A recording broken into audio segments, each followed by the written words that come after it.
Chers frères et sœurs, chers amis, nous sommes heureux en ce matin de vous accueillir pour ce service de louange et d'adoration. Nous souhaitons bienvenue ces temps-ci à ceux qui nous suivent en ligne et je vous invite à vous tenir debout pour chanter Agnus Dei.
l'Éternel, serviteur de l'Éternel. Louez le nom de l'Éternel, que le nom de l'Éternel soit béni, dès maintenant et à jamais, du lever du soleil jusqu'à son couchant. Que le nom de l'Éternel soit célébré. L'Éternel est élevé au-dessus de toutes les nations, sa gloire est au-dessus des cieux. Qui est semblable à l'Éternel, notre Dieu? Il a sa demeure en haut. Chantons dans tout cœur le cantique à toi la gloire.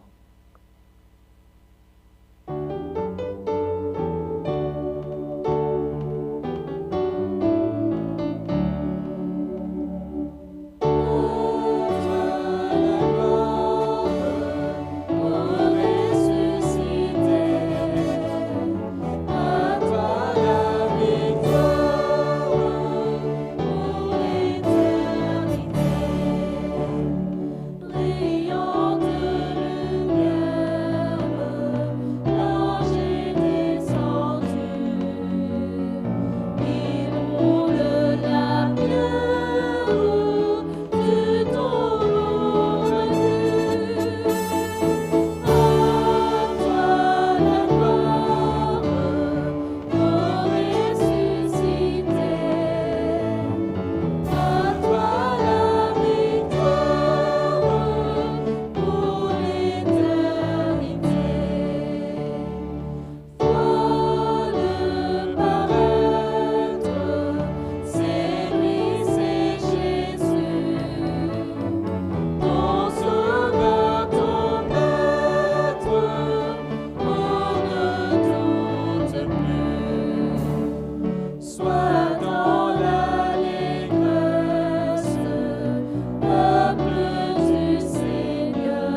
nous allons nous recueillir pour la prière.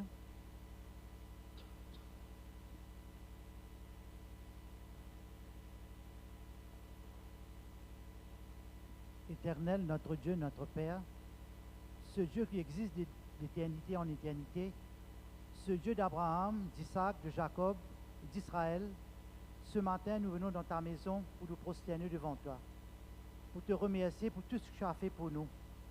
Père, comme tu nous dis dans ta sainte parole, dans le livre d'Ésaïe, que chaque sabbat, chaque nouvelle lune, ton peuple viendra se prosterner devant toi.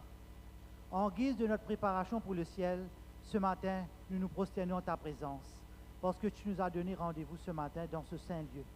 Merci de nous bénir, merci que notre présence, en ta présence, soit une bénédiction pour nous, Père. Père, mais nous reconnaissons que nous avons erré, nous avons péché, nous avons désobéi à ta sainte parole. C'est pour cela que humblement nous te demandons de nous laver, de nous purifier par le sang, le mérite de Jésus. Merci, Père, pour ce pardon.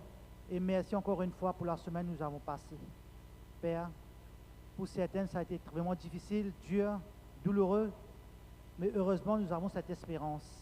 Merci pour cette espérance que tu nous donnes à travers Jésus-Christ. Et merci pour le consolateur que tu donnes, qui est avec nous tous les jours jusqu'à la fin du monde. Père, nous avons une pensée pour ton peuple en Israël. Même de ta parole, tu nous as dit qu'un père n'oublie jamais ses enfants, que ta présence soit avec eux pour les réconforter. Et tu nous as dit aussi dans ta sainte parole que ton peuple sera toujours vainqueur. Nous croyons en ta parole et que cette parole puisse s'accomplir aujourd'hui même envers ton peuple. Père, je te prie aussi pour ceux qui souffrent ce matin, ceux qui peut-être ne sont pas avec nous, tu connais leurs raisons, mais tu peux toujours les visiter et que ces personnes puissent sentir ta présence avec eux. Nous aussi, nous voulons sentir ta présence ce matin à travers la prédication du jour. Merci pour le prédicateur que tu nous as envoyé, ainsi que le traducteur. Nous réclamons la puissance du Saint-Esprit pour qu'il puisse être oint par ce même esprit, ainsi que nous-mêmes ce matin, pour que nous puissions ensemble être en ta présence, être remplis de cet esprit, et quand nous sommes dans ce temple, nous pouvons dire, mon âme bénit l'Éternel, parce qu'il nous a richement bénis. Merci Père pour tout ce que nous t'avons demandé. Merci de nous écouter ce matin. Merci de nous exaucer, parce que nous te prions, nous te supplions dans le nom, le mérite de Jésus, qui revient bientôt. Maranatha. Amen. Amen.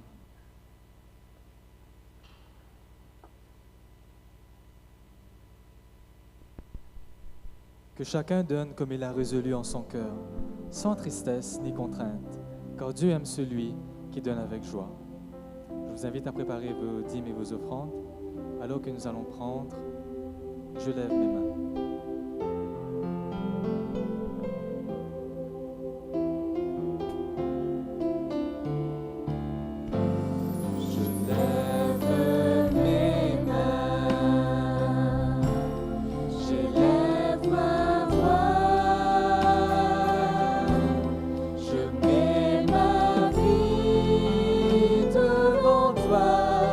Comme une offrande.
Prions.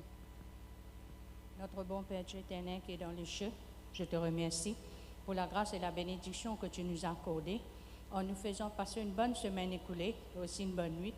Et merci aussi pour que tu nous as permis de rentrer dans ce lieu de prière sain et sauf. Maintenant, Papa, en guise de reconnaissance, nous avons porté nos dîmes et nos offrandes. D'un bénir tous tes enfants pour que nous puissions être toujours généreux. Et je te prie, Seigneur Jésus, de bénir celui qui va gérer cet argent pour que cet argent puisse fructifier et pour ta cause ici-bas. En ton nom, Seigneur Jésus, que je demande toutes ces grâces. Écoute, exauce. Amen.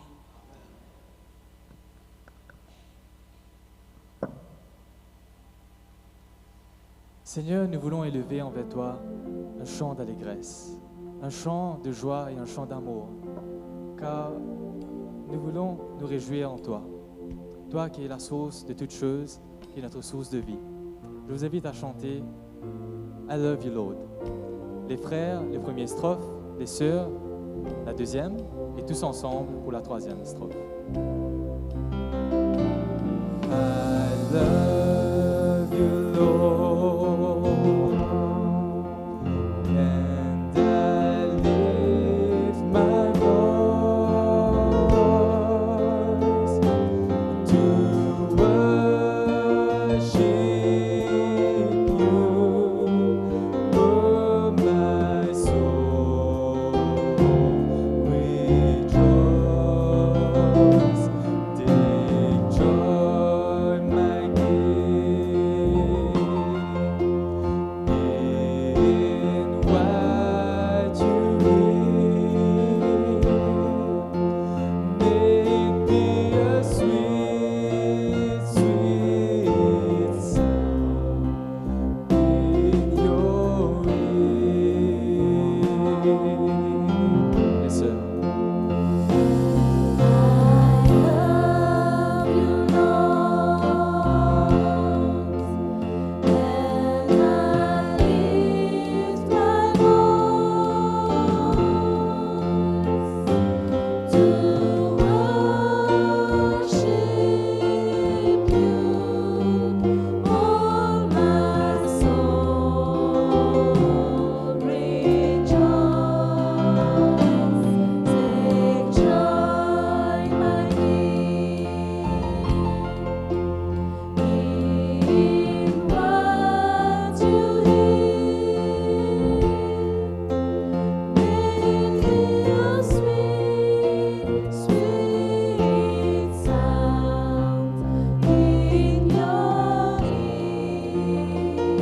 Tous ensemble.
Amen.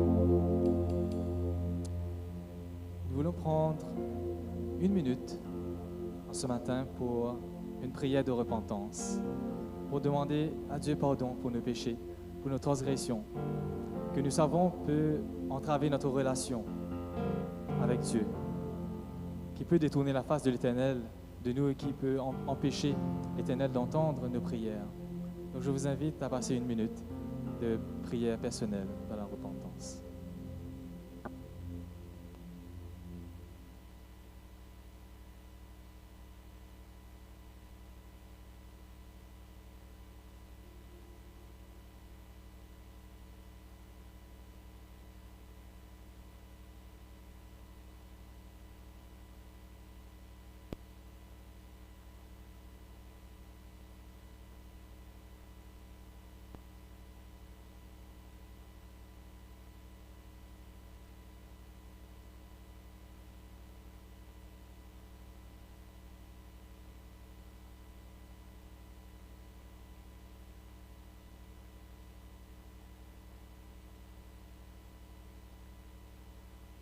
Amen.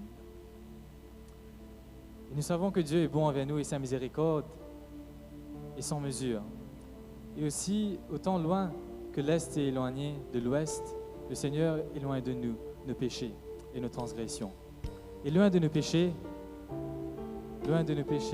nous jouissons de la présence de Dieu et de sa puissance qui se manifeste dans nos vies. Et c'est comme une bouclier qui nous protège et qui nous enveloppe, que même nous sommes dans les flots mugissants, dans les flots en furie, nous pouvons dire: entourez-moi, je n'ai pas peur. Quoi qu'il en soit, paix infinie. Car à la barre est mon sauveur. Je vous invite à vous tenir debout pour chanter flots mugissants.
vous asseoir.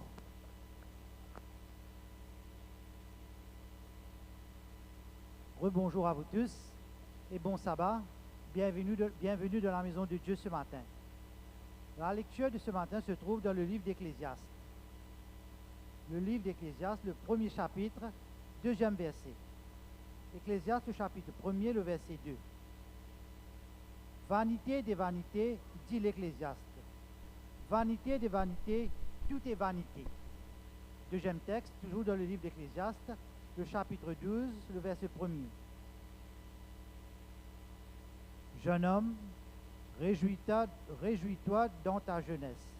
Livre ton cœur à la joie pendant les jours de ta jeunesse. Marche dans les voies de ton cœur et selon le regard de tes yeux. Mais sache que pour tout cela, Dieu t'appellera en jugement. Que l'Éternel bénisse la lecture de sa sainte parole. Nous sommes vraiment dans la joie, heureux du privilège d'avoir le président ce matin parmi nous. Sinon, le pasteur de l'église de Pau-Lu, le pasteur Baxen. Et à ses côtés, nous avons le frère Samuel, le traducteur du jour. La parole est à vous.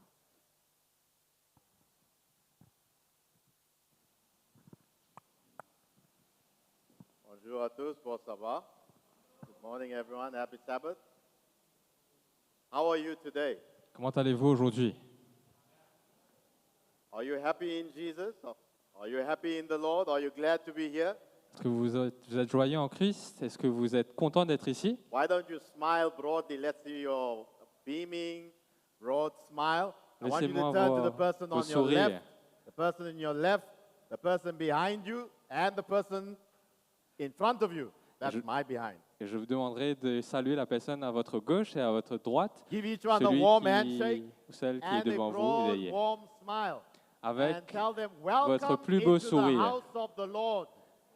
pour démontrer la joie que vous avez d'être dans la maison de Dieu. It's a joy to be in the presence of the Lord. C'est une joie complète d'être dans la maison It's de a joy notre to Dieu. worship the Lord. C'est une joie de pouvoir le louer. Because God has been so marvelously good to each one of us. Parce que Dieu a été si bon envers nous. We owe Him our all and our everything. Nous lui devons tout.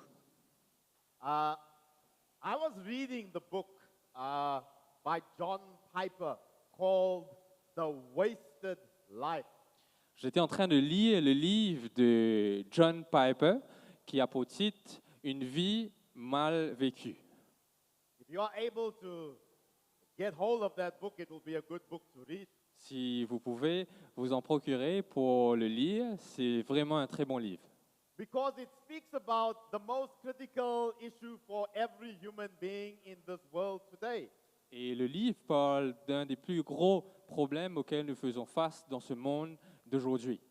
It speaks to each and every one of us about why we are here, what our purpose in life is. Et cela explique justement quel est notre but ici sur ce monde. But it doesn't do it in a superficial or in a perfunctory manner, surface manner. Et le livre ne couvre pas ce sujet de façon superficielle. It looks at it from a very deep perspective in terms of what ultimately drives you each and every day of your life in your earthly existence. Et ce livre couvre ce sujet de façon très compréhensive et nous donne justement les clés pour comprendre ce qui nous pousse tous les jours à nous lever, donc tous les jours. And it calls each and every person to discover and unearth the ultimate essence of life. Et ce livre nous démontre justement quelle est la vraie essence de la vie. Now this is important because sometimes we get caught up in the days or the haze of distraction, and we are not able to see very far ahead of us. We are not able to see the big picture of life. Et cela est important parce que tous les jours, en fait, nous nous laissons emporter par les distractions de la vie et nous ne voyons pas nécessairement le plan peut-être complet que cela implique. So my prayer is that you and I this morning, as we allow the Spirit of God to speak to our hearts, that we will discover the true and the ultimate essence of living. Donc ma prière aujourd'hui, c'est que Dieu puisse démontrer à chacun d'entre nous aujourd'hui quelle est la vraie essence de notre vie. Now, of course, when you look at the Bible, the one book, very obvious book that comes to mind is the book written by the wisest man who ever lived, Solomon. Donc le livre que nous allons voir est le livre qui a été écrit par la personne la plus sage qui existait sur ce monde, en la personne de Salomon. Solomon lived a life, but he started his life very well. And the one thing that he prayed and asked of God was that God would give him wisdom. Et Salomon a commencé sa vie de façon de la meilleure façon possible et il a demandé à Dieu justement de lui donner la sagesse. But Solomon lost his way and he went off the straight path and he got distracted by the things of this life and this world. And he comes near the end of his life and he looks back at his life and he now describes the lessons that he has learned. Mais malheureusement, Salomon va se détourner au courant de sa vie de la loi de Dieu. Et alors qu'il vivait ses derniers jours, il va justement regarder, faire une rétrospection en fait sur sa vie et sur les leçons qu'il a apprises au courant de sa vie. And so he decides to write an entire book called the Book of Ecclesiastes, and we pick it up in Ecclesiastes chapter 1 and verses 1 and 2 right up here on the screen. Et il va décider d'écrire justement le livre d'Ecclésiaste, les versets. On va regarder justement les versets 2 et 3 du premier chapitre. And it kind of starts off on a very pessimistic note Et il va commencer de façon très pessimiste. because he says everything is meaningless, says the teacher, completely meaningless. Parce qu'il va dire toute chose est vanité, vanité des vanités. What do people get for all the hard work they do under the sun? Qu'est-ce que nous pouvons récolter de tout le travail accompli, pour tout le travail accompli? And then that was at the beginning of the book, and then we race through to the very end of the book, and this is what he said. He said, "Don't let the excitement of youth cause you to forget your Creator. Honor Him in your youth before you grow old and say, life is not pleasant anymore." Et c'était au début du livre, mais il va continuer. Et à la fin, justement, du livre des Ecclésiastes, nous voyons dans le verset premier du dernier chapitre, « Jeune homme, réjouis-toi dans ta jeunesse. Livre ton cœur à la joie pendant les jours de ta jeunesse. Marche dans les voies de ton cœur et selon les regards de tes yeux. Mais sache que pour tout cela, Dieu t'appellera en jugement. » And he summarizes the whole story, and he says in fact, and that's the whole story. Here now is my final conclusion. Fear God and obey His commandments, for this is everyone's duty. God will judge us for everything that we do, including every secret thing, whether good or whether bad. Et il va conclure justement cette histoire ou ce livre en disant que, en donnant comme consigne d'avoir la crainte de Dieu et de l'obéir et de marcher dans toutes les voies de Dieu parce qu'il nous jugera pour les bonnes choses comme pour les mauvaises choses que nous avons faites. So we start off by looking at that word that is described as meaningless, or in the older English translation, vanity. And that word meaningless comes to us from the Hebrew word hebel. Et il commence justement par décrire ce mot qu'il a utilisé, vanité, ce qui veut dire qu'il n'a pas de sens. Et vanité se prononce en hébreu hebel, qui veut dire le souffle. And it literally means breath. Et cela veut tout simplement veut dire le souffle. And it is described as everything that is like a vapor that is here right now and disappears in a fleeting moment. Il décrit cela justement comme étant tout ce qui pourrait être assimilé à la vapeur, quelque chose qui pourrait être là maintenant, mais qui pourrait disparaître par la suite. When you look at the world around us today, you can get a glimpse of what is described over there, where many people come to the end of their life and they say, what was the point? Why? What was the aim of living? What was my purpose? They lived the whole life, but they never discovered the purpose in life. Et vous pouvez comprendre et faire un parallèle justement avec la vie que nous vivons aujourd'hui. Il y a certaines personnes en fait qui arrivent au bout de leur vie et qui se disent quel était le but de ma vie, quel était le but de vivre, qu'est-ce que j'ai accompli, à quoi ça a servi. They had everything that this world could offer them in terms of material possessions, but they lived an unsatisfactory life. They lived a long life, perhaps, but there was no meaning, there was no purpose. They did not discover fulfillment in their life. Et ils se disent, en fait, j'ai acquéri justement toutes ces possessions matérielles, j'ai acquéri tout ce que j'ai acquéri, mais tout cela n'a pas de sens pour moi. Parce qu'à la fin de ma vie, je n'ai pas eu vraiment de but et je me pose la question à quoi ça a servi. So Solomon is referring to those aspects of life that are unsatisfying, that the things of this life and this world cannot satisfy. Et justement, Salomon décrit l'aspect insatisfaisant en fait de notre vie que nous vivons sur cette terre. Now when he says meaningless, everything is meaningless, he is not referring to life above the sun. He is only referring to life on this earth, in this world that you and I are living. Et quand il dit, en fait, quand Salomon dit que tout est vanité et que tout n'a pas de sens, il ne parle pas en fait de la vie au-dessus des cieux, mais il parle de la vie sur cette terre que nous vivons. And so there was, I don't know, a number of us are young, and this was in 1965 that the Beatles, I think a number of you know about the Beatles. They were a very popular group in the 1960s, long before many of us were born. Alors, je me réfère à quelque chose qui date, donc peut-être de 1965, du groupe des Beatles. Donc peut-être quelques-uns d'entre vous se rappellent de ce groupe, donc c'est dans les années 60.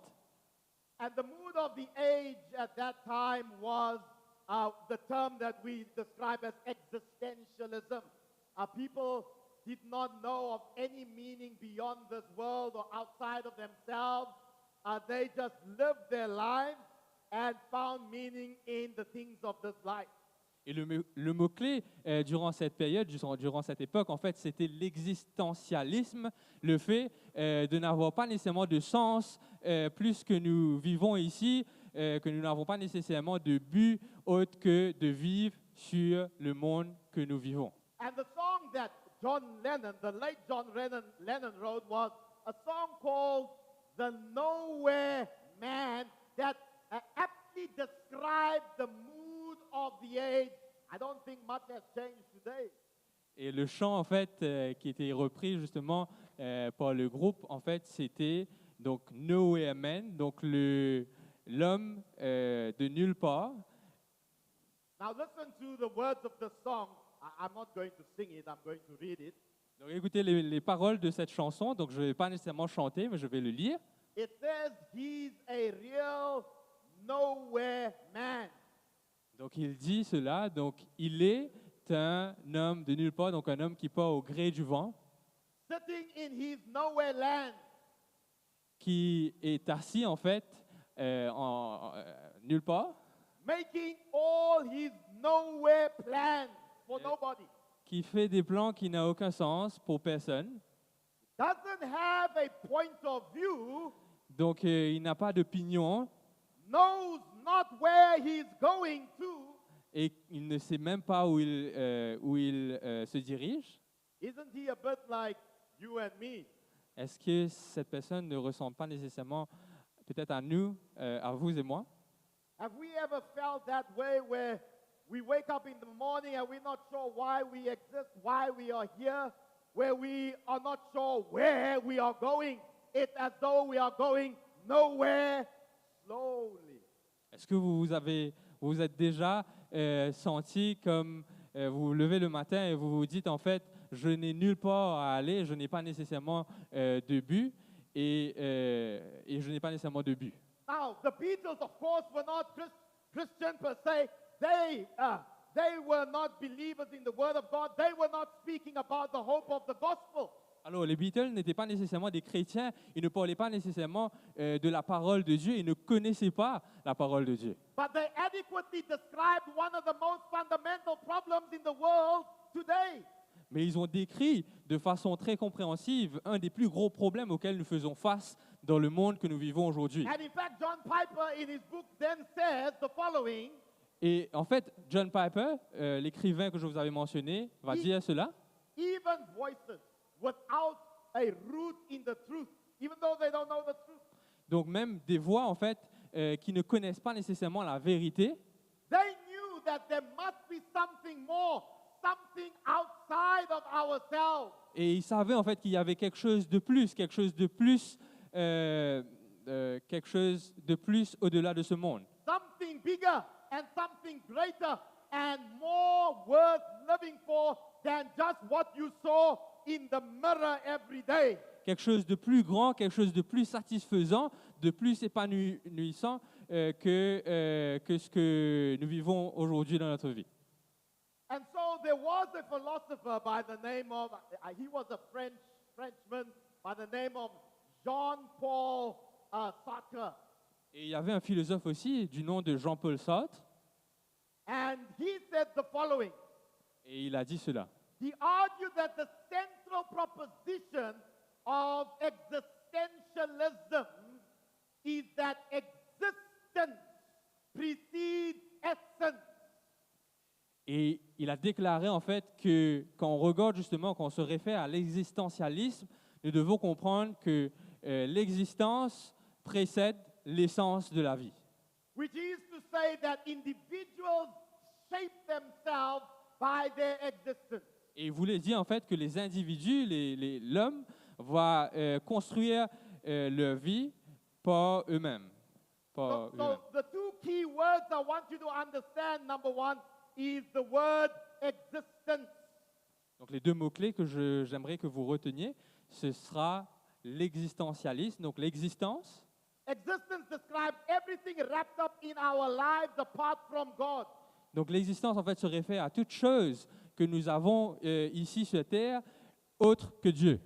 And the word essence is having that part of life that gives us ultimate meaning and purpose, which as Christians come from God. Et l'essence en fait se réfère à l'essence se réfère à la présence de Dieu dans notre vie en fait et qui nous donne justement un sens à notre vie. So, I think you've seen a picture of this before. J'imagine This que- little guy running in a hamster wheel. J'imagine que vous avez déjà vu un hamster en train de courir comme cela, est indiqué dans la photo. And life often for many people is like going through the motions. It is going and running from day to day with no ultimate objective, with no purpose that's bigger than life itself, that can outlast life. Et quand nous faisons le parallèle avec notre vie, nous voyons en fait que nous aussi, en fait, nous sommes dans une routine où nous courons, et que cela n'a pas nécessairement de sens ou d'objectif final. We also describe it the rat race, and because the hamster, by the way, that runs in that wheel that goes round and round and round, he runs at a very rapid rate, but he runs up to 10 kilometers a day, and he goes nowhere. Et nous appelons cela peut-être un cercle vicieux où la personne ou le hamster va courir. Et vous savez, le hamster en fait court tellement vite qu'il court par jour une distance d'à peu près 10 km.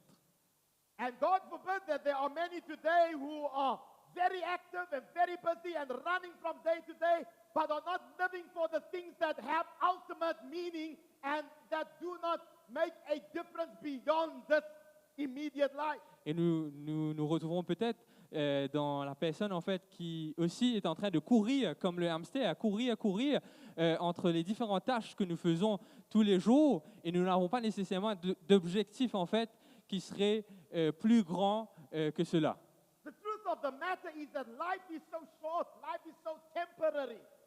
Et la vérité en fait c'est que la vie est tellement courte, la vie est temporaire.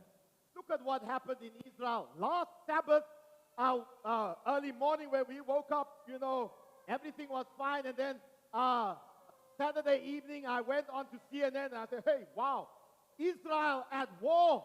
You know, hundreds of Israelis, mothers, fathers, babies were murdered brutally.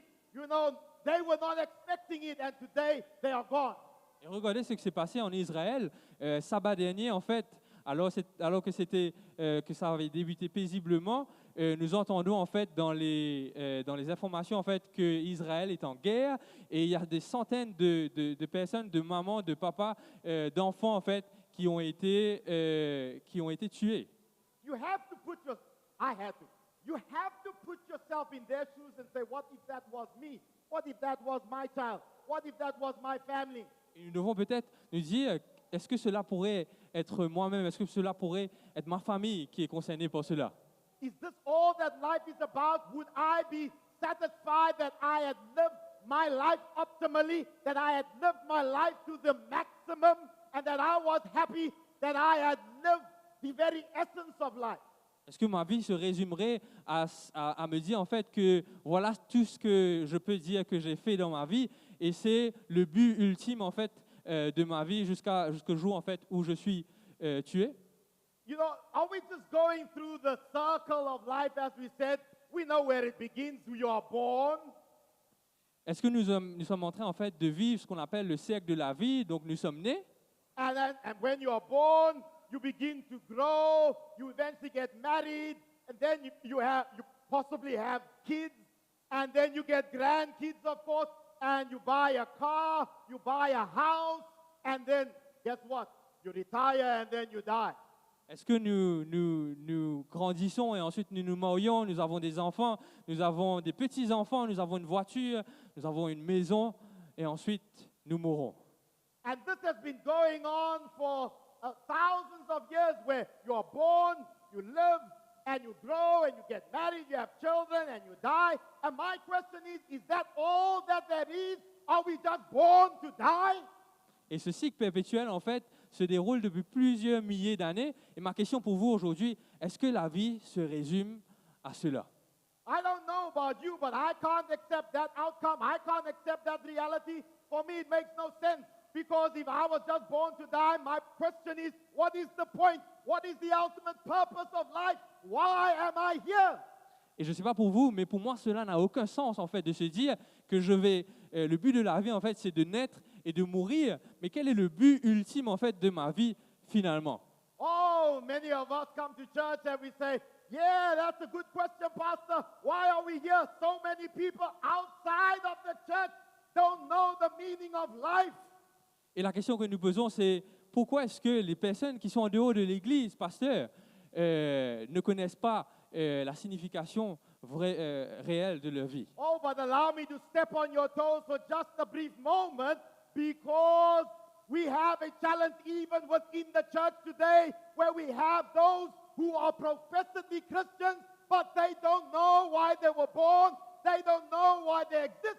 They have not found the essence and the purpose of life. Et laissez-moi vous interrompre en vous disant en fait que même au sein de l'Église, il existe des membres qui ne connaissent pas la vraie signification et le but ultime de leur vie sur terre et ne connaissent pas justement l'objectif final qui leur incombe. Oh, they are happy to come to church, no problem. They are happy to go through the motions. You know, I say, well, no, I'm okay. I come to church and everything. But they have not found the meaning, the essence, the core of their existence. They have not discovered it because they are still empty and they have not got a living, dynamic relationship with Jesus. Et en fait, ils vous disent en fait qu'ils sont contents en fait de leur routine, de l'aspect routinier en fait de l'Église. Je viens à l'Église et puis je repars et ils sont vides en fait de sens, de la vraie justement de la vraie signification de leur vie. de leur vie. We go through the motions, you know that now. We go through the motions. We say, but Lord, that doesn't make sense. You know, I come to church every Sabbath and so forth. Let me tell you a little bit about that little guy over there on the screen. Have you ever seen one of those? How many Et, of you like them? et justement, nous parlons de routine, de l'aspect routinier de l'Église. Et j'allais vous poser la question, est-ce que vous avez déjà vu cette créature chez vous? Now, you know, every now and again, when you need to get one of them out of the room for some reason, somebody doesn't want to get too close to them, a part of their tail breaks off. Et normalement, en fait, quand So vous that- devez de façon fréquente, en fait, retirer une de ces créatures chez vous, donc il y a quelqu'un peut-être de la maison, de la famille, qui ne va pas nécessairement avoir envie de s'approcher de la bête. And I'm always fascinated when I watch that little tail detached from the body, but it's wiggling around like it's got a life of its own. Je suis toujours fasciné en fait quand je vois la queue en fait d'un lézard qui est sectionné, mais qui continue à bouger, à trembler, et je me dis que c'est fascinant. And I thought to myself that there are many within the church that are just like that gecko and that little tail that has broken off and is wiggling and moving around vigorously. Et je me dis en fait qu'il y a certains membres en fait qui pourraient, on pourrait faire un parallèle avec justement ce gecko et la queue qui a été sectionnée. En fait, ils ont été peut-être sectionnés de la présence de Dieu. Ils sont en train de bouger, de bouger. Because we confuse motion, we confuse activity with the essence of life. We confuse that with true religion.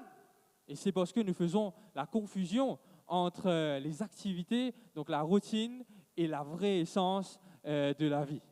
And we say to ourselves, well, but Pastor, no, there's life, I'm moving. I come to church and I attend and I put the tithe and I give offering.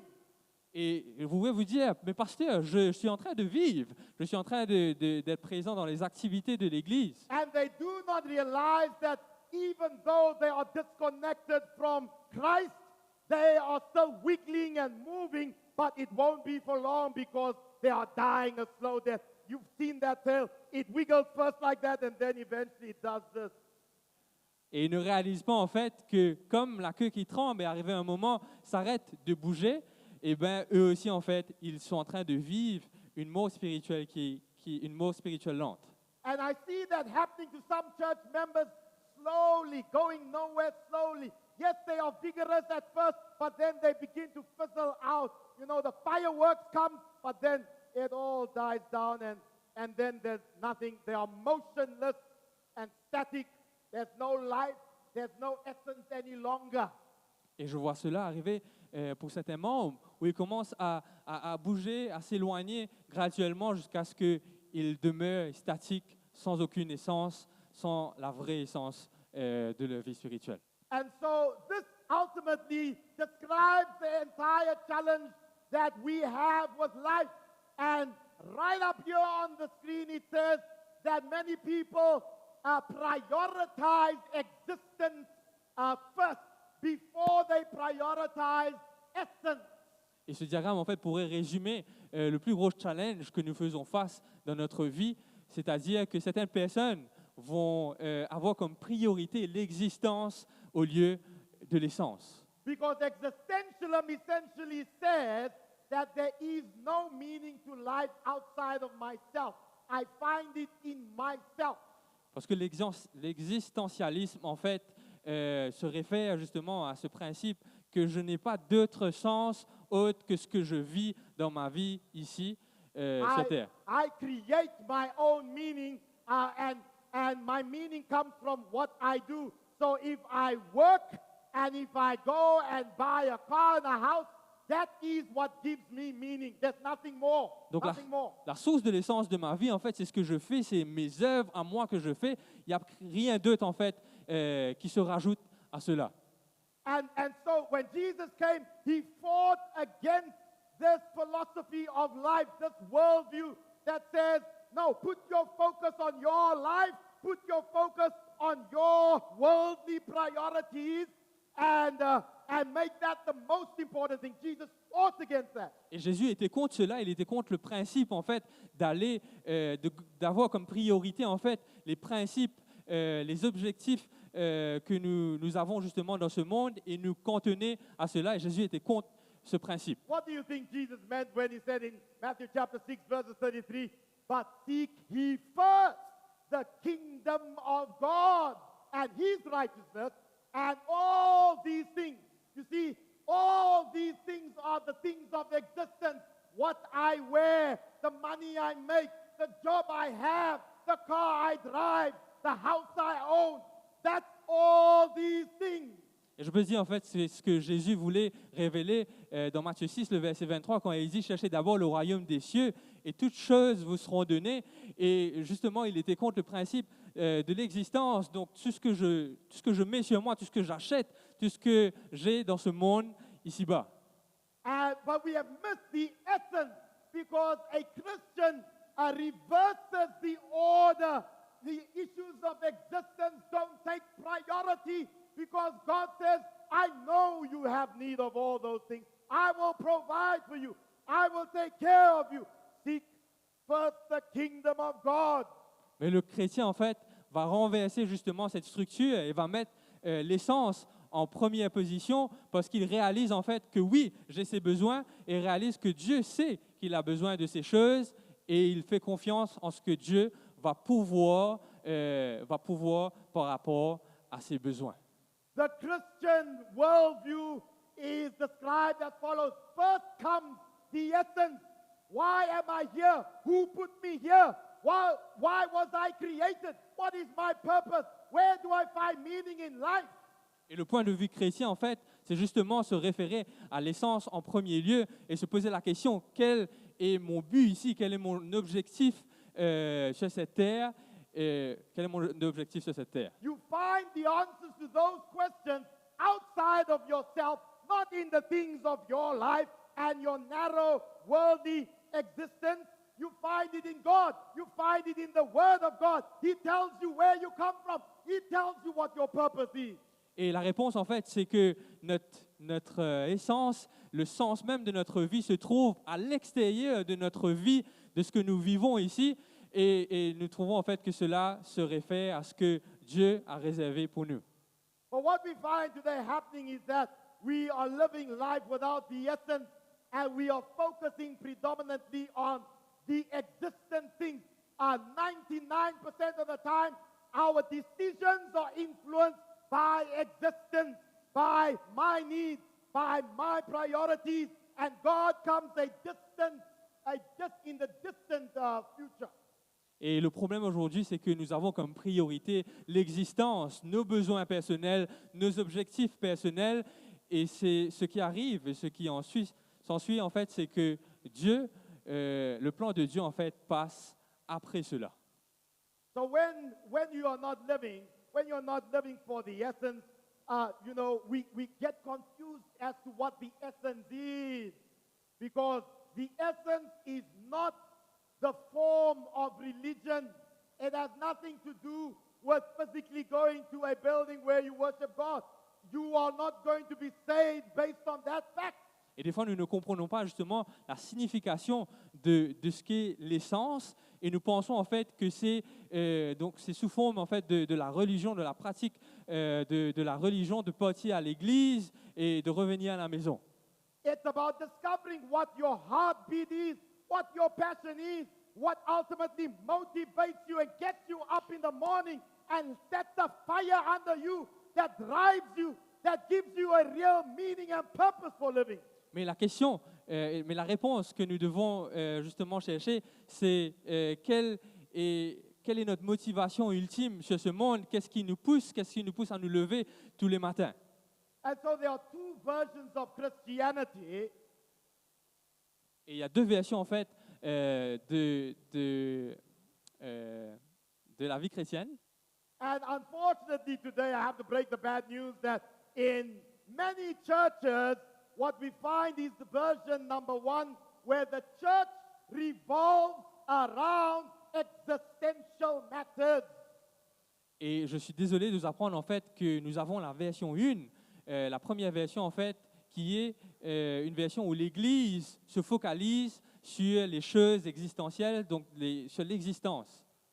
There's a version 2, and version 2 says that the church revolves around the essence, which is Christ and his mission. Mais la deuxième version, en fait, c'est une Église qui se focalise sur l'essence de la vie qui est Christ et sa mission pour nous. We talk a little bit about what we mean by version 1. When we say the church revolves around existential matters, that means God's always on the back burner. We always say, hold on a second, Lord, I'm just busy here for a moment. And he always comes last. And we know this by observation. When we look at where the priorities are in terms of the key missional directives of the church. Et nous avons déjà souligné justement cette Église qui passe Dieu en deuxième position et se focalise en fait sur les choses existentielles et finalement en fait rate justement les objectifs que Dieu a pour eux. We often think about religion in terms of minimalism. Et nous pensons souvent, en fait, nous assimilons, si vous voulez, la religion au minimalisme. What is the least that I can do to make sure that I am a religious person? Quel est le minimum de choses que je pourrais faire pour démontrer, en fait, que je suis un bon chrétien? See, the question is very different in terms of what is the most and what is the best that I can do for Jesus? How can I do more for Jesus? Instead, we say, no. What is the least that I can do? Et la différence, en fait, quand on se pose pour la deuxième version, en fait, c'est un chrétien en fait, qui se pose la question, qu'est-ce que je peux faire de mieux? Quelle est la meilleure chose que je pourrais faire pour Dieu? Mais au lieu de cela, nous nous posons la question, quel est le minimum que je pourrais faire pour Dieu et sa mission? John Piper describes it as follows. He says, the thought of building a life around minimal morality or minimal significance, that's just enough for me to feel as though I'm okay. A life defined by the question, what is permissible? Et John Piper, l'écrivain que nous avions mentionné, dit cela. Donc, le fait de penser, le fait de se dire qu'on va créer une vie en fait qui est, could you just skip back?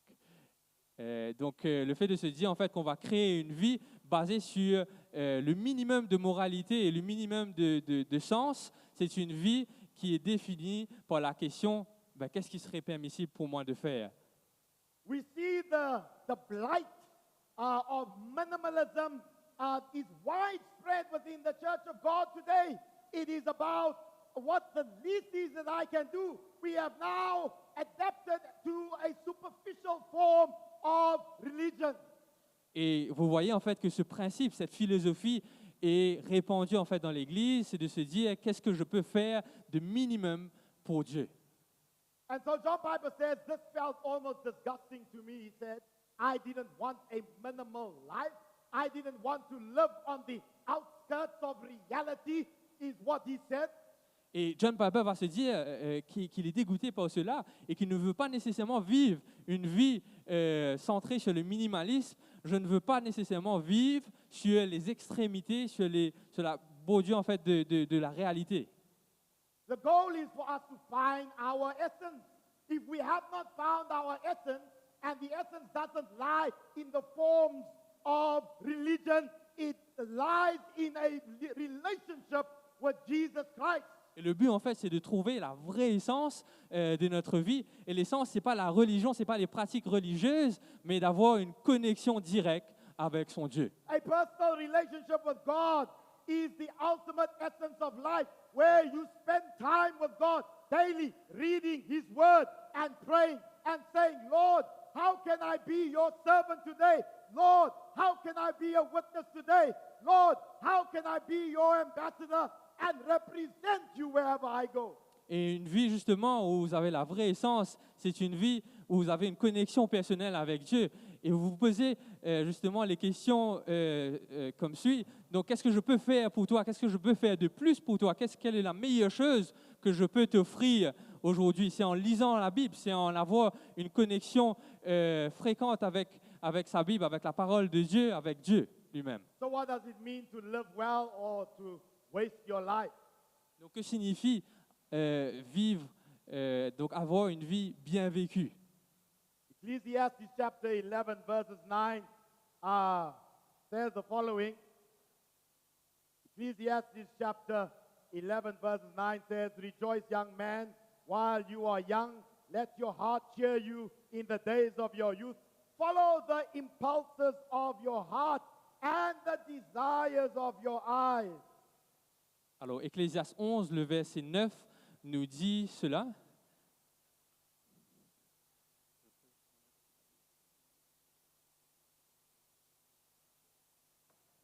Let me just get the verse. 11 verses 9.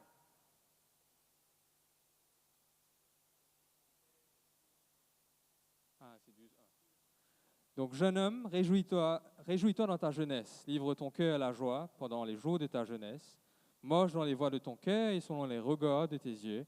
Mais sache que pour tout cela, Dieu t'appellera en jugement. And so it would seem at face value, if you just read that part, you'd say, oh, okay, but that makes sense. That, you know, that's exactly up my alley. That's what I enjoy. You know, let your heart cheer you. Follow the impulses of your heart, the desire of your eyes. That's how I'm living. Et quand nous lisons cela, nous pouvons nous dire en fait que cela fait sens, donc de nous réjouir de notre jeunesse, de livrer notre cœur à la joie pendant les jours de la jeunesse. Mais But he doesn't end there. He says, but know that God will judge your motives and your actions. Le verset ne s'arrête pas là, parce qu'il dit cela. Donc, can you repeat the verse? God will judge your motives and your actions. Donc, Dieu va tenir rigueur en fait de vos motifs et de vos actions. What that means is that God will hold you and I accountable. And so, go ahead. Et ce que cela veut dire en fait, c'est que Dieu va vous tenir rigueur de nos actions, de nos pensées, des choses que nous allons faire. And so, God's aim is that God wants us to enjoy life. He wants us to be happy. God wants us to find pleasure in life, but He does not want us to forget that He is the most important part of life, that He is the essence of life. Et ce que nous devons comprendre en fait, c'est que Dieu veut que nous soyons heureux de notre vie, veut que nous réjouissions en fait de notre vie, mais ce qu'il voudrait au-dessus de tout en fait, c'est que nous n'oublions pas en fait qu'il est la vraie essence en fait de notre vie. Ecclesiastes chapter 12 verses 1 says, "So remember your Creator in the days of your youth whilst you are young." So it doesn't mean that it's too late for us as older people, but of course when you are young, you still are vibrant, you still have a lot of energy, and before you get to an old age, when you are weak and you are decrepit, you can't move, you don't have the energy, and you look back on your life, you've wasted your life, you look back with regret. God says, no, put your priority on serving God while you are young. Donc le livre des Ecclésiastes nous dit en fait de nous réjouir dans notre jeunesse, mais cela ne veut pas dire que nous devons justement arriver au bout de notre vie et se dire quel est le but de ma vie. Mais le plan de Dieu, ce serait que nous attelons à accomplir sa mission pendant que nous sommes jeunes justement. So when it comes to discovering what the essence of life is, it says, remember your Creator in the days of your youth. Don't forget the Creator. Don't forget you did not make yourself. You can't give yourself meaning. It is God who made us, and ultimately we are accountable to God. Et quand nous parlons de l'essence, nous devrions justement ne pas oublier notre Créateur. Nous devrions ne pas oublier notre Dieu, celui qui nous remplit, qui remplit de sens notre vie ici-bas. Isaiah chapter 43 verses 6 and 7 says, the last part says, whom I created for my glory. You and I were created for God's glory. Et Isaïe 43, le verset 6 à 7, nous dit que celui que j'ai créé pour ma gloire. Vous et moi, nous avons été créés pour la gloire de ce Dieu, de ce Créateur. The question is, what does it mean to live for the glory of God? Et la question que nous devons nous poser, c'est qu'est-ce que cela veut dire de vivre pour la gloire de Dieu? It means that we ought to live our lives magnifying God. Et cela veut dire que nous devons vivre notre vie en exaltant ce Dieu. Not only must we magnify God by our lives, our words, and our actions, but we must display to the world the glory of God. Non seulement nous devons exalter ce Dieu à travers nos pensées, à travers nos actions, à travers ce que nous faisons, mais aussi nous devons refléter justement la lumière de Dieu, la gloire de ce Dieu avec les autres. And so when we talk about the word glory, doxa in the Greek, it talks about magnifying God so that God is seen as large as he actually is. Et quand nous parlons du mot glory, doxa, donc dans it is Hebrew? Yeah.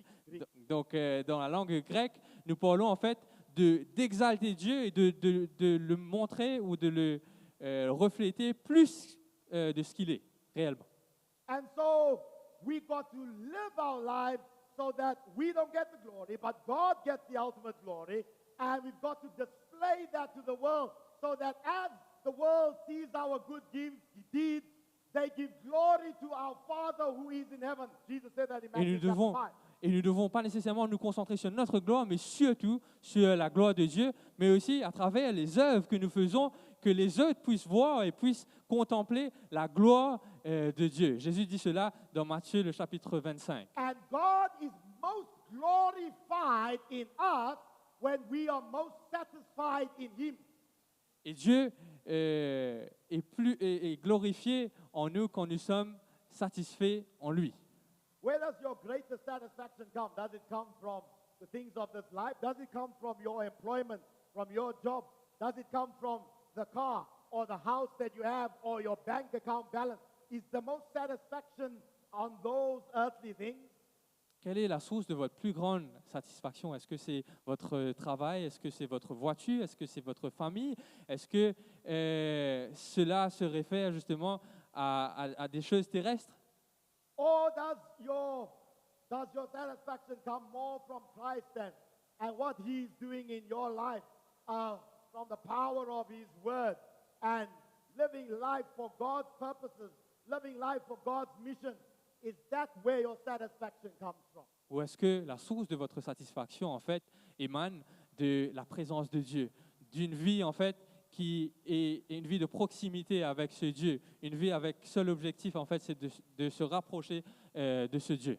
The way Jonathan Edwards lived his life, plus minus 300 years ago that he died, but he put the essence of God first and then the things of existence second. Et la vie de Jonathan Edwards, donc la source de sa satisfaction il y a plus de 300 ans, c'était qu'il mettait justement en priorité l'essence plutôt que l'existence. He died at the age of 54. Il est mort à l'âge de 54 ans.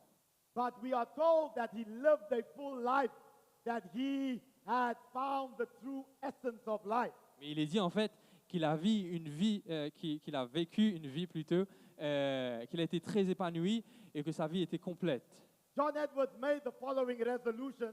I just give you a few, there are more. Et Jonathan Edwards avait quelques résolutions qu'il a mentionnées. Number one, he said he resolved never to lose one moment of time, but to improve it in the most profitable way that he could find. Et il dit cela qu'il s'est résolu en fait de ne jamais perdre un moment de sa vie et de l'améliorer et de la façon la plus profitable qu'il puisse concevoir. Number two, he resolved to live life with all his might while I do live. He said, while I have life, while I'm alive, I'm living life to the maximum. Et résolution numéro 6, en fait, il dit cela, qu'il s'est résolu à vivre sa vie de toute sa force, autant de temps, de toute sa force pendant qu'il vivra sa vie. And then thirdly, he said, I resolve that I will live life so as I shall wish I had done when I come to die. Et il va dire aussi qu'il va vivre sa vie comme il aurait voulu quand il quand il s'apprêtera justement à mourir. Because when you live life this way, it doesn't matter if you're 30 years, 40 years, 50, 60 years old. When you die, you've lived life to the full. Of course, we'd like to live a longer life. I would like to. Parce que justement, quand vous êtes sur votre lit de mort, vous vous dites que vous avez envie de vous dire en fait que vous avez vécu votre vie de la façon la plus optimale possible. C'est ce que j'aurais aimé faire. But what would happen? What would happen if you and I were to die tonight? Because we just don't know. Life is so unpredictable. Would you be satisfied that you had lived life to the maximum, that you had lived the fullest extent, that you have found the essence of life, and that you have put God in the first place of your life? Qu'en est-il si l'un d'entre nous, en fait, s'apprêtait à mourir? Est-ce que nous nous contenterons de la vie que nous avons vécue? Est-ce que nous serons satisfaits de ce que nous avons eu, de ce que nous avons fait? Est-ce que nous nous dirons en fait que nous avons connu la vraie essence de la vie? There was John Piper tells the story. He said he was young, about 6 years old. He lived in this place in the United States of America, where in this house, his father was a powerful preacher. Et John Piper nous raconte, nous fait le récit en fait de sa vie alors qu'il était âgé de 6 ans et son papa en fait était un prédicateur. And in the kitchen was a plaque that was made of glass and was painted black on the backside. Et dans sa chambre en fait se trouvait une plaque qui était de couleur noire et sur laquelle il y avait une inscription. And on this plaque was written the following words, which he said he read every day of his life for 12 years. He lived in that house, walked into the kitchen, and he read those words on the black plaque. Et John Piper nous dit en fait que tous les jours de sa vie pendant 12 ans, alors qu'il rentrait dans la cuisine, il lisait justement cette inscription. Only one life to live. Une seule vie à vivre. And of course it goes in the old English, will soon be past. Qui va s'écouler rapidement. Only what's done for Christ will last. Seulement ce qui sera fait pour Christ va perdurer. This was the realization he came to, and as I read that, I said, I had to ask myself the question and say, if my life were to end today, would I be able to say, well, you know, I've given my utmost, I've given my maximum for the Lord. I did not hold back. I did not aim for a minimalist Christianity. I made myself available for God and His mission. Et je me pose la question, si jamais je meurs aujourd'hui, est-ce que moi aussi je pourrais dire en fait que j'ai donné ma vie à Christ? Est-ce que j'ai connu la vraie essence de la vie? Est-ce que je me suis dit comment est-ce que je peux donner le meilleur, le maximum de moi-même pour Dieu et sa mission? All right, so just put your toes in under your chair. I'm going to be walking by, and I don't want to stand on your toes right now. Et je vous demanderai de ramasser vos pieds Luke sous votre chapter chaise. 14, 18. Je vais lire dans Luc chapitre 14, le verset 18. Now this becomes a test. It becomes a test. It becomes obvious where our priorities are. What the litmus test is of our Christianity. The level and the depth of our Christianity. Et nous allons voir justement le test de la chrétienté, en fait, de ce qu'est le test de la chrétienté. So it's a parable of the great banquet, and of course, Jesus tells this parable. He says, a man once gave a great banquet and he invited many guests, and he sent the man out to go and invite the people to come to this banquet, and I pick it up in verses 18. Et justement, c'est le parabole en fait que Jésus va mentionner. Et il y aura justement un homme qui partit pour donner un grand souper. Il invita beaucoup de gens. Et à l'heure du souper plutôt, il envoya son serviteur dire aux conviés. So this servant went out and he proclaimed. He says, "Everything is ready. Everything is prepared. Come. All you need to do is to come. This is the time. Come." And nobody came. Et il va justement passer le message pour dire, j'ai préparé tout cela pour vous. Donc venez souper avec moi. Mais personne ne vint finalement. Nobody came. The question is, where was everybody? Donc personne n'est venu. Et la question qui se pose, c'est où était tout le monde en fait? Oh, hold on a second. It tells us where they are in verses 18. Listen to what they said where they were. Mais le verset 18 nous donne justement cette réponse. Now, note that these people, they are the ones that have put existence first and the essence last. Et rappelez-vous, en fait, ces personnes, en fait, c'est des personnes en fait qui ont priorisé l'existence au lieu de la vraie Oh, essence. but one after the other, they all began to make excuses. Mais tous unanimement se mirent à s'excuser. Oh, the first said to him, excuse me, I can't come. I bought a field, a property, and I must go out and look at my property now that I bought it. Et le premier va s'excuser en disant, ah mais j'ai acheté un champ et je suis obligé d'aller le voir pour le contempler. And then, of course, he went on to the second one, and the other said, please excuse me. I have bought 5 yoke of oxen, and I need to go out and examine them. I got to feel them and make sure that they're in good health. Et le deuxième va venir en s'excusant en disant qu'il a acheté 5 bœufs et il s'excuse en disant que je devais aller vérifier s'ils sont tous les 5 en bonne santé. The best excuse is the last one. It says, oh, please excuse me. Another said in verses 20, I just got married and I cannot come. I have a new boss. I'm under new management. Et le troisième, en fait, va s'excuser en disant, je viens de me marier et c'est pourquoi je n'ai pas pu venir et j'ai un nouveau boss, en fait. Donc, c'est pour cela que je n'ai pas pu venir. A litany of excuses. And this description here tells us that they had an existential problem. They had not discovered the essence of life, that the kingdom of God was a priority. Et c'est une litanie, une répétition en fait d'excuses qui veulent tout simplement dire qu'ils n'avaient pas compris quelle était la vraie essence ou la vraie priorité en fait Because de leur vie. Jesus here was teaching about the kingdom of God. The parable was all about the kingdom of God. Et en se faisant en fait, Jésus se référait au royaume des cieux quand il parlait de cette parabole. So how is it with you today?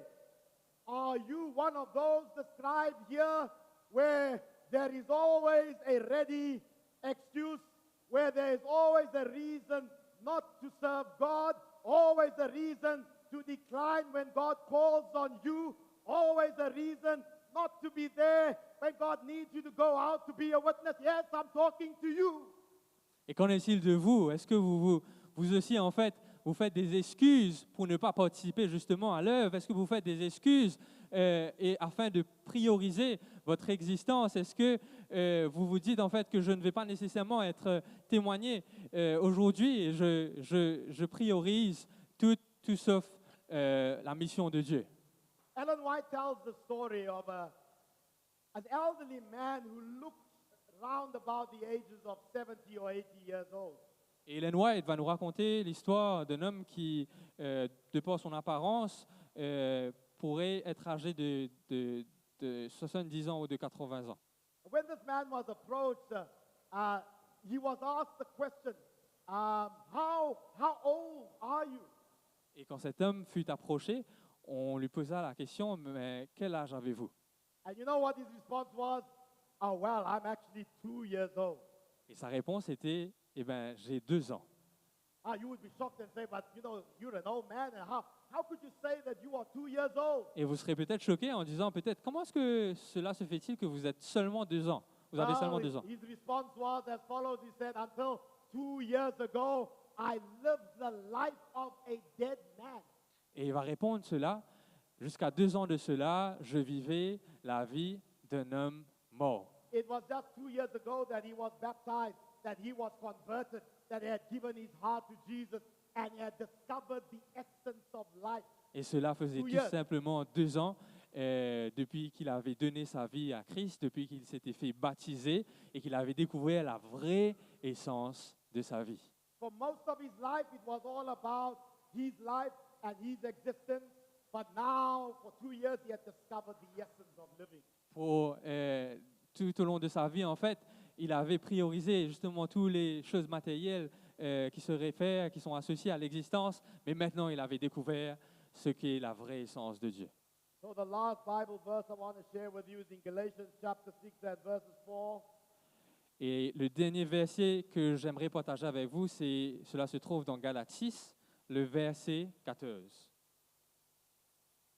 Galatians chapter 6 verses 4 says the following. 14, not 4. 14. Donc le verset 14. That's all. But may I never boast, except in the cross of our Lord Jesus Christ, through which the world has been crucified to me and I to the world. Pour ce qui me concerne, loin de moi la pensée de me glorifier, d'autre chose que de la croix de notre Seigneur Jésus-Christ, par qui le monde est crucifié pour moi, comme je le suis pour le monde. You see, ultimately, the cross puts everything into perspective. The cross helps us to understand what the essence of life truly is. Vous voyez, quand nous regardons la croix, tout cela fait sens et nous comprenons directement quel est le vrai sens de notre vie. Because every good thing that you and I enjoy today, every ounce of happiness, every bit of joy, every moment of pleasure, every enjoyment that we have achieved is because of the cross of Christ. Parce que chaque moment joyeux, chaque moment de plaisir, la joie que nous ressentons aujourd'hui, en fait, tout cela découle du sacrifice qui s'est fait sur la croix du Christ. Everything we have is because of the cross of Christ. Without the cross of Christ, we had only one destiny, and that was judgment, Tout- death. Toutes nos possessions, tout ce que nous avons, c'est justement cela découle de la croix. Parce que s'il n'y avait pas la croix, on n'avait qu'une seule issue, c'était la mort. But Jesus died for us to give us true meaning to life, died for us to show us the true essence of life, died so that we could now choose to live for Him and for His kingdom. Mais Jésus est mort afin que nous ayons et que nous comprenions la vraie sens de nos vies, que nous comprenions en fait quel est notre objectif, quel est notre ultime objectif sur cette terre.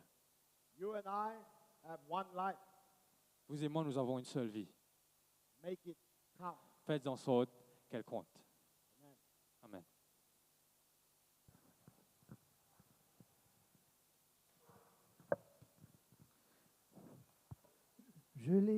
J'ai suivi Jésus dans la plaine. J'ai suivi Jésus dans la plaine lorsqu'il guérissait tous les maux, qu'il brisait du péché la chaîne et soulageait tous les fardeaux. Qu'il m'est doux de suivre sa trace. Unissons-nous ensemble pour prendre le dernier cantique de ce matin, le numéro 64.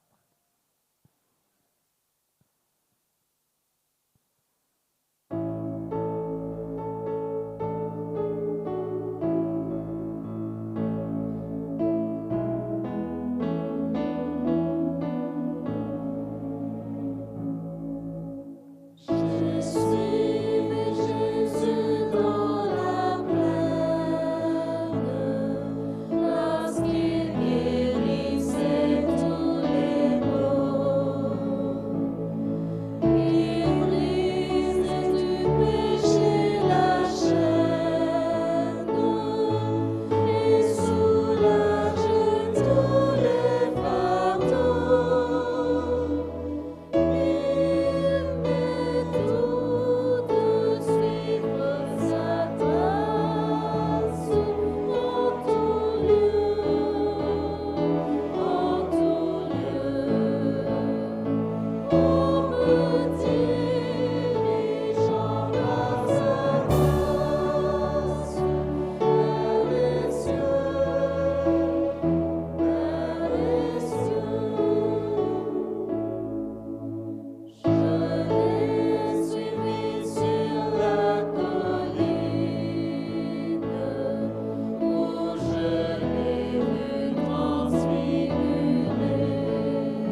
are. Go with us as we leave this church building. We pray that your Spirit will go with us. And I pray, Father, that we will have discovered the true essence of life, that we will go home and reflect on our priorities and whether we will put the priorities of God's kingdom in first place. The coming of Christ is soon. We want to be ready for that day. And we don't want to live a wasted life. So go with us now, we pray, dear Lord. Leave us not alone. Be merciful on us. Empower us and guide us until the day we see you face to face. For we pray this in Jesus' name. Amen.